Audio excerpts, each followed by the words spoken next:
Welcome to Aging in Place Strategies and Answers with Linda Prio. Will it be possible to remain in my home as I age? Do I feel safe in my home? How do I figure out how much support I will need when my health needs start to change? What if I decide to move into a community instead? Which community will meet my needs now and in the future?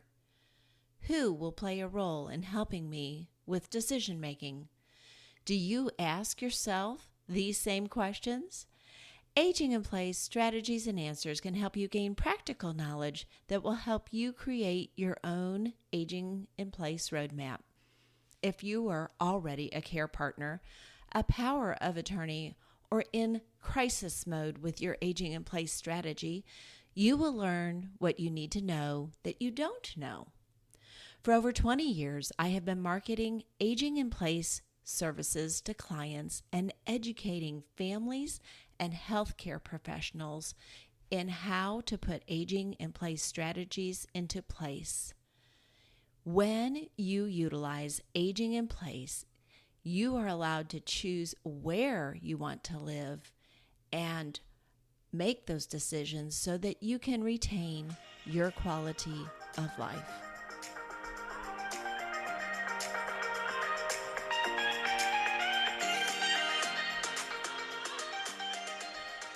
Welcome back to Aging in Place Strategies and Answers with Linda Prio.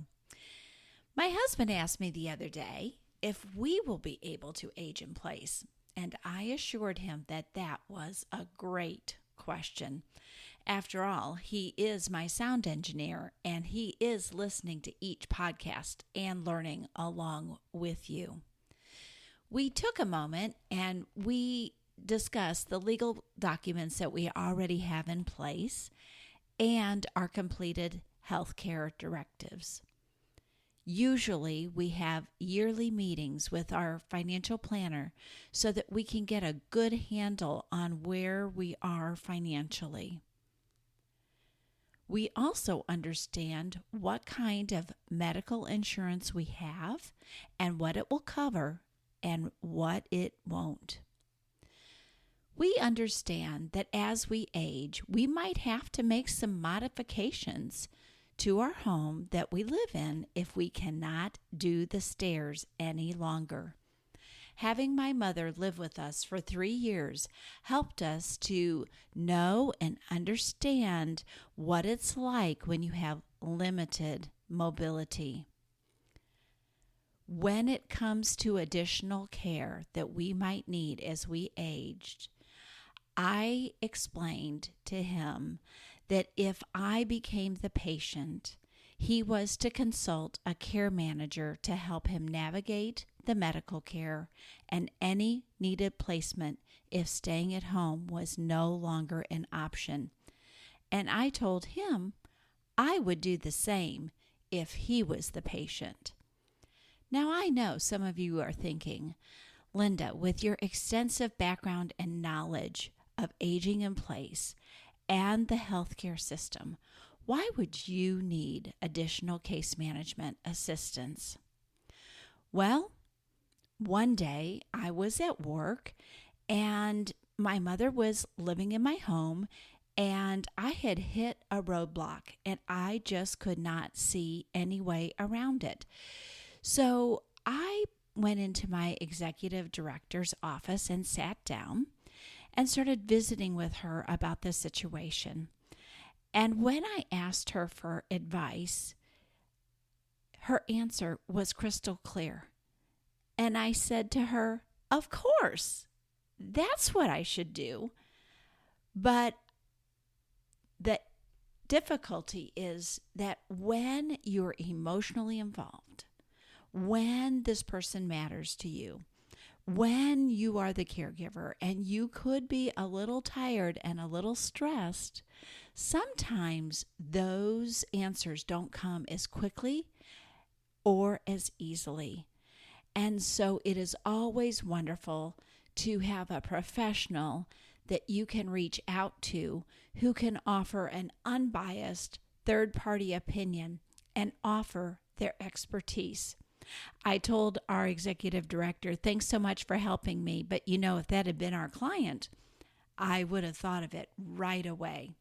So if you want fewer headaches, fewer regrets, maybe sleep a little better, consulting with your professionals is invaluable.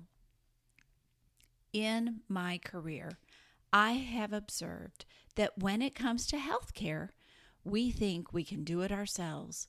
We think that our adult children will know exactly what to do. We think that our doctors will be absolutely able to help us figure out how to age in place at home. So I'm going to give you a quick example of what I'm talking about here. If I am standing in my kitchen and I notice that the ceiling in my kitchen is all wet, I know what that means. It means that I probably have a leak on the roof.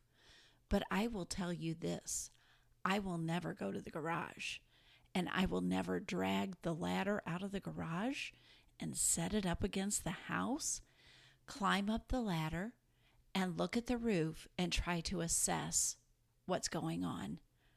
First of all, it might be dangerous.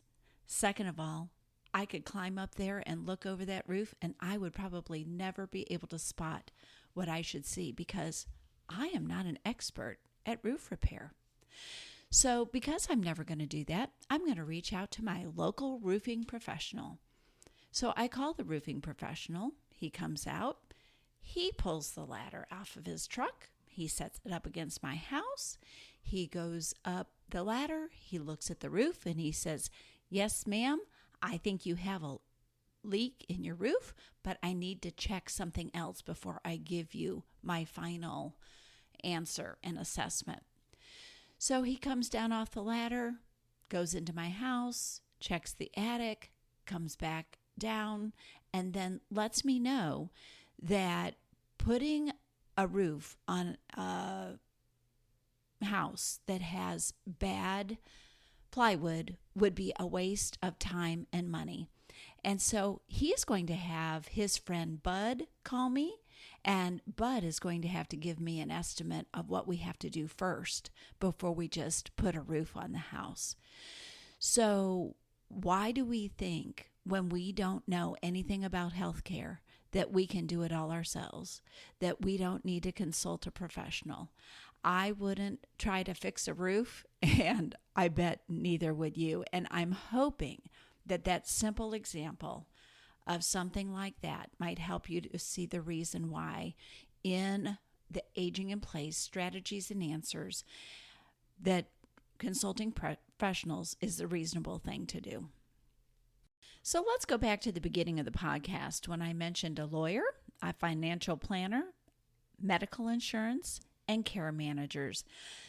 These are some of the professionals that should be included in your Aging in Place plan.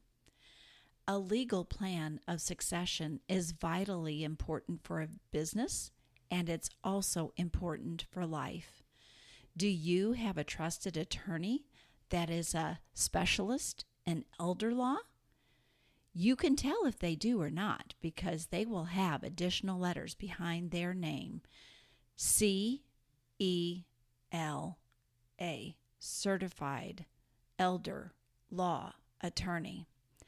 Have you prepared your advance directives?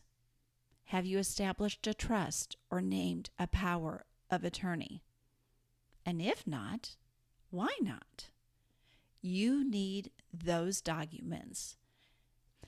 If you don't have those documents in place and you become incapacitated and cannot make decisions, then no one will be able to make decisions for you. Just because you say that you are the power of attorney doesn't mean it's official until it's in a document. I heard an illustration several years ago. It was about a multimillionaire who had homes all over the world. He had art collections and he had multiple businesses, but he didn't have a plan of succession. And unfortunately, life happened and he died unexpectedly, and no decisions could be made to disperse his large fortune. It is never too soon to plan. If you already have a plan in place, it might be a great suggestion to review it each year on the anniversary that you created the document. You will be amazed at what you have bought over the year, sold over the year, the people you have named, and how life has changed in 1 year. And it allows you to make those changes easily and quickly rather than to having to create new documents. If I made you a little uneasy, a little nervous about your lack of preparation, then good. Get on with it. I have found that the only way I complete tasks is to put it on my calendar and make an appointment and then accomplish it. I was visiting with a financial planner the other day, and he said, "Oh, Linda, there's people who also plan on their own financially." So he said, "I'm not always called in to consult to help people figure out how to spend their money and how to plan for the future." But I will tell you this.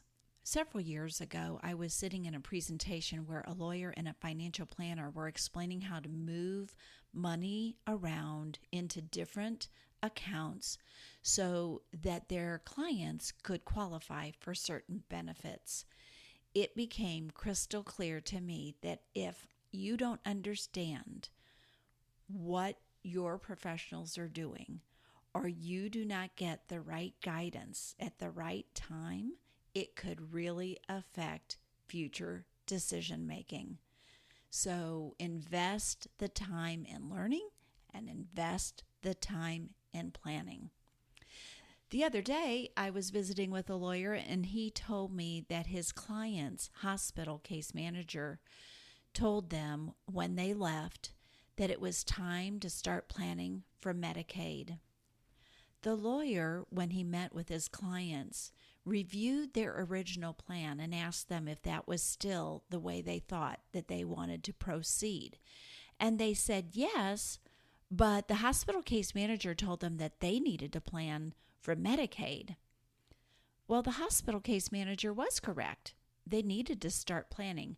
However, the lawyer knew that with the assets and the plan that his clients had put together, that Medicaid planning was not in their future.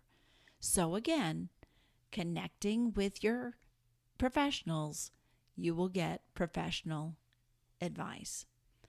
Just the other day, I was asked by a colleague, "Linda, do you know the best way to help my grandparents?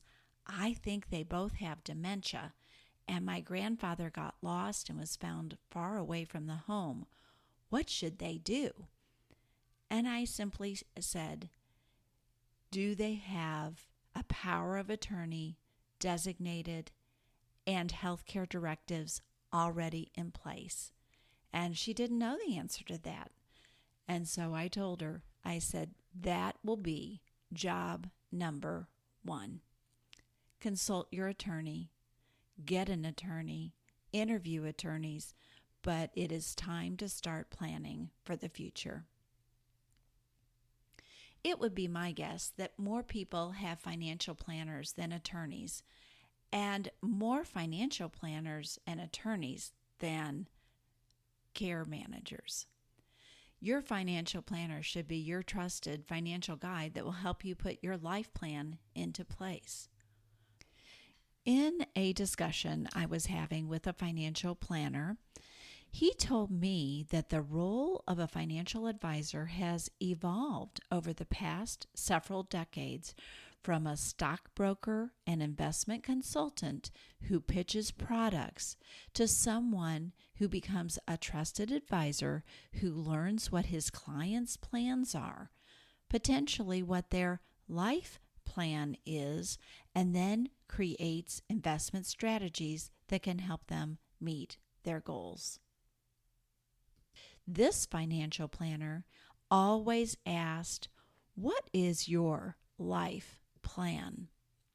In the past couple of years, We have had clients and their family members consult their financial advisors about which accounts to pull assets from to pay for care.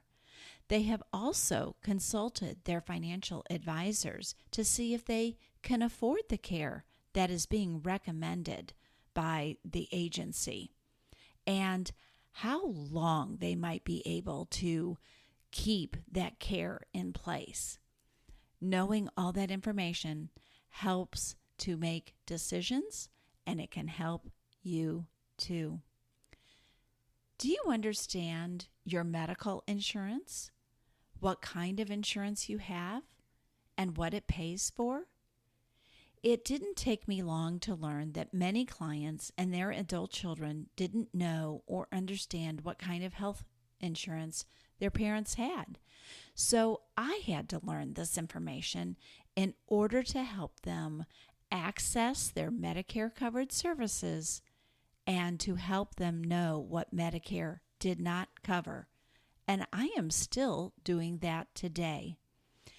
If you have an insurance card in your wallet or purse, take it out, look it over. There's a lot of information on that card, and what you don't know, you can find out. Don't worry, I'm going to be explaining a little bit more about medical insurance in another episode.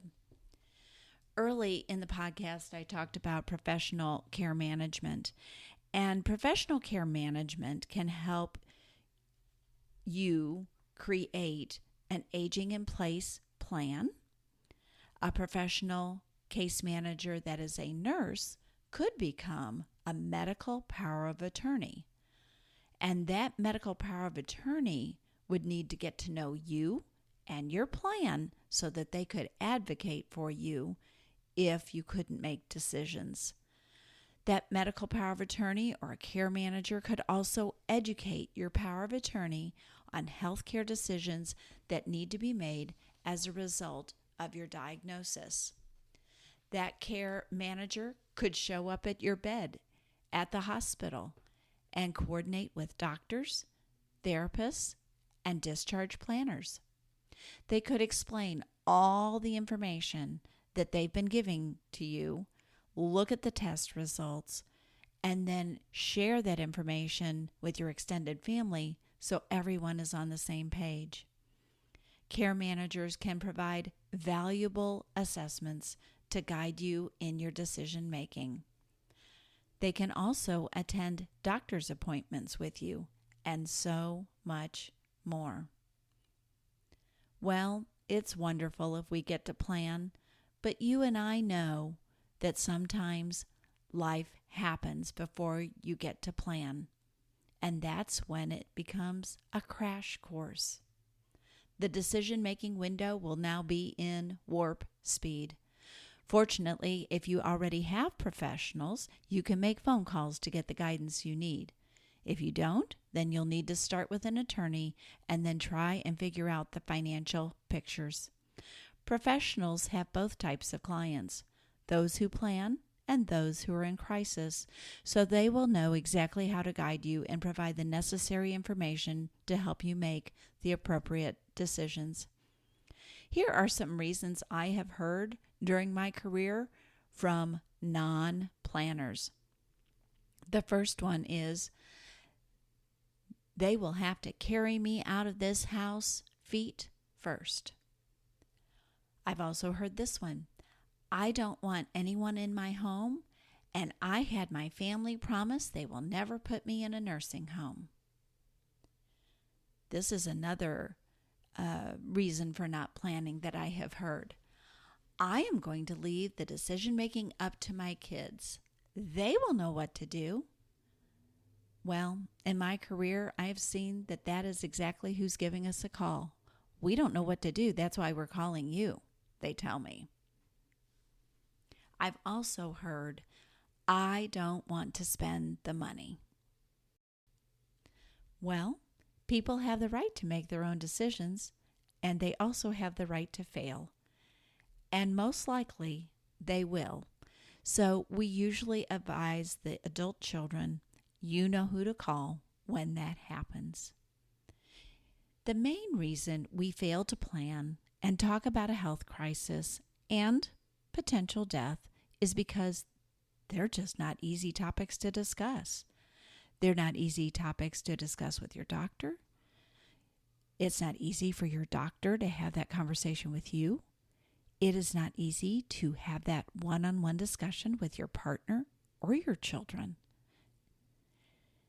This is why I created the podcast, because I want you to be educated. Yes, you heard correctly. I said I want you to be educated so that you will approach decision making with the knowledge that you need. I know that we have spent some time talking about lawyers, financial planners, care managers, and insurance, and I understand that I'm talking about a level of client that does have some assets. But I do want you to hang in there with me because we all have loved ones who are looking for affordable housing and low income or no income care options. So I will be discussing some of those things in future episodes. But in the next podcast, we're going to do a deep dive into medical insurance. Today's caregiver tip. Caregivers are frequently undervalued by the person they are providing care for, by their family members, and the medical community as asking too many questions. Take care of yourself. Flight attendants tell us to put on our own oxygen mask first so that we can breathe better and be able to take care of the person next to us. I'll leave you with that thought. Thank you, caregivers. Thank you for joining me today. Please subscribe and share episodes with friends and family who are currently in crisis or are ready to start developing their own roadmap for aging in place. Remember that this podcast is guidance and not advice. If you have more specific questions related to your particular situation, please reach out to me at linda.agingstrategies@gmail.com. Join me again next week and we'll learn more.